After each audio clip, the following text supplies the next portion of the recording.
The atmosphere surrounding a venerable imaging technology powerhouse has grown uncharacteristically quiet, leading to mounting speculation and intense scrutiny within the global photography community. A profound, almost deafening silence now hangs where the rumor mill once spun with relentless velocity, particularly following the exhilarating, high-impact launches of their flagship FX format models, the Z9 and the remarkably versatile, retro-styled ZF, which collectively heralded the brand's triumphant resurgence into the mirrorless camera arena just a few years prior, solidifying their position as a dominant force in the professional photography space. This prolonged period of non-communication is not merely an absence of news.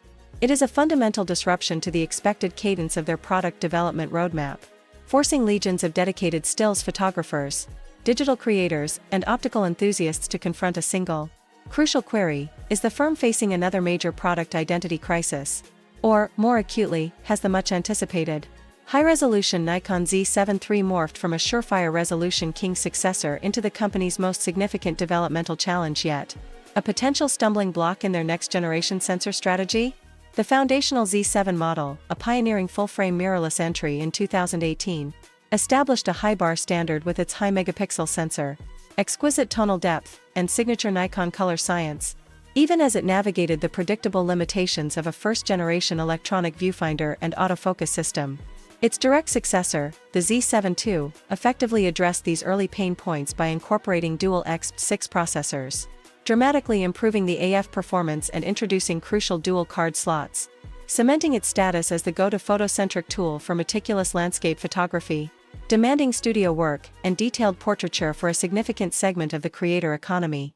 However, a staggering 5-year gap has elapsed since that iteration, leaving a gaping hole in the high-resolution segment while rivals like the Sony A7 RV and the Canon R5 have aggressively evolved into multifaceted hybrid monsters, mastering the convergence of high-speed burst shooting, advanced AI autofocus, and pro-grade video capabilities like 8K recording and cinematic color profiles. The sheer technological leap embodied by the Z8 and Z9, with their stacked sensors, blisteringly fast readout speeds, and groundbreaking subject recognition, has inadvertently cast the aging Z7 II in an unfavorable light, intensifying the pressure on its successor to not just catch up, but to decisively leapfrog the competition in the ultra-high-resolution domain. Numerous insider leaks and analyses from industry watchers posit several compelling, yet conflicting, rationales for this protracted delay and the surrounding market uncertainty. One pervasive theory suggests a strategic rebranding initiative, where the revered Z7 nomenclature might be dissolved in favor of a new, potentially video-centric designation, perhaps an evolution of the ZDR line or a move into a specialized Z cinema family. A shift that could effectively blur the product line between pure stills, cameras and fully featured hybrid movie-making instruments in an attempt to harmonize the product matrix and leverage the recent acquisition of Red Digital Cinema. This internal debate, however, highlights a core product identity dilemma where the Z7 series heritage as a pure stills camera, prioritizing megapixels and dynamic range above all else, clashes directly with the modern market demand for hybrid versatility.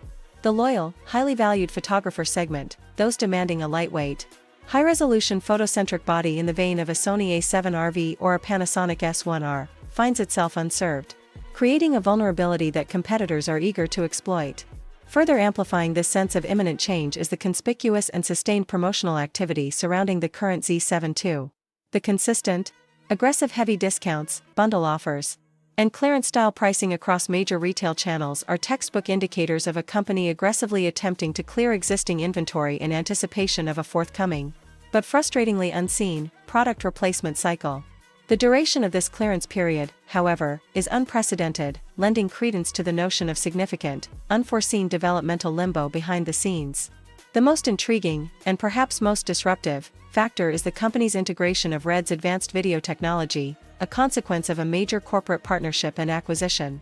This ambitious pivot towards dominating the high-end cinema market by integrating raw video recording, proprietary codecs, and pro-level filmmaking tools may be consuming a disproportionate share of research and development resources, inadvertently causing the stagnation of a purely photography-focused project like the Z7 III, which traditionally cared little for complex codecs or high frame rates. The internal narrative seems to be one of calculated risk. Some company strategists reportedly view the launch of a high-megapixel, stills-only camera as too niche and commercially perilous in a landscape overwhelmingly dominated by the hybrid camera narrative. Yet, the greater strategic risk is the abandonment of the dedicated, detail-obsessed photographer base, effectively handing over that crucial, affluent audience segment and their significant lens ecosystem investment directly to competitors like Sony Alpha and Lumix S series models.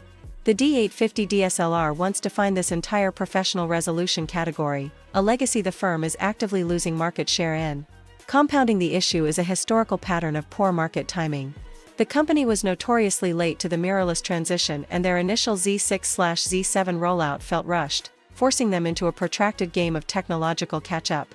While the Z9 and Z8 brilliantly reversed that trajectory, the current pause is causing that hard-won market momentum and positive customer sentiment to dangerously dissipate. In final analysis, the brand is far from being deemed technologically doomed. The existence and continued evolution of the Z9, Z8, and ZF are irrefutable proof of their exceptional engineering prowess and commitment to optical excellence. The challenge is not a deficit of innovation, but a lack of clearly defined strategic direction and a paralyzing hesitation at a critical market juncture. To truly recapture the profound reverence and high-end market share it once commanded with the legendary D850, the Z7 III must not simply be another camera, but a bold statement, a dedicated 61-67 MP full-frame sensor, a next-generation AIF system, class-leading 8-stop IBIS, and an unmissable price designed to directly challenge the established Sony Alpha and Canon EOS are ecosystems in the prosumer photography space. Above all, the company's most urgent requirement is clear, transparent communication with its user base. The anxiety and erosion of brand confidence stem entirely from the deafening corporate silence. In the ruthlessly fast-moving digital imaging industry, inertia is the ultimate threat. Should this hesitation persist, the once unassailable Z7 series risks fading into complete market irrelevance. Not due to a failure in quality, but because a camera giant hesitated at the exact moment its audience demanded a decisive step forward.